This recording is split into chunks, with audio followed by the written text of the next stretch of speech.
toeterende auto's, muziek in de supermarkt, meldingen op ons mobieltje. In een wereld vol bliepjes en beweging snakken we naar stilstaan en bezinning. De stilte roept ons en in een stiltegebied vinden we haar. Een plek waar we kunnen herstellen van de hectiek. Waar stilte ons hart en onze geest gezond houdt. Ons doet beseffen wat er echt toe doet. Ik denk dat we nu in een maatschappij leven waar ontzettend veel prikkels zijn.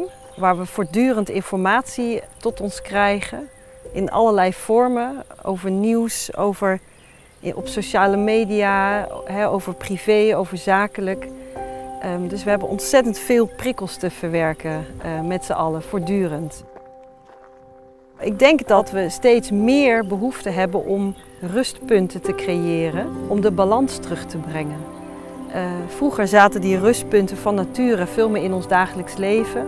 Maar nu kunnen we op elk moment van de dag, is er wel iets wat we kunnen bekijken, beluisteren. En dan is die stilte denk ik voor ieder mens belangrijk om in evenwicht te blijven. En voor mijzelf heb ik heel erg gemerkt dat ik ben van nature een heel energiek persoon. Die vaak aanstaat, altijd met nieuwe ideeën, gedachten, met van alles bezig. En ook dan, levend in deze maatschappij, heb ik echt nodig om momenten om compleet offline te gaan en die stilte op te zoeken.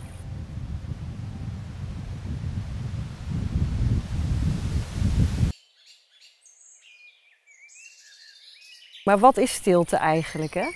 Is stilte het ontbreken van geluid? Maar zoals we hier zitten horen we vogeltjes, je hoort de wind.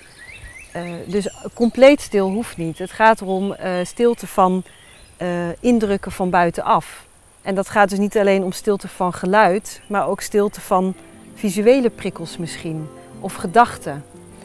En echt stil zijn is voor heel veel mensen heel moeilijk. Omdat we dat eigenlijk niet meer zo gewend zijn. Dat we eventjes gewoon voor ons uit zitten te staren op een bankje. En niet per se ergens aan denken, geen checklist aan het afwerken zijn.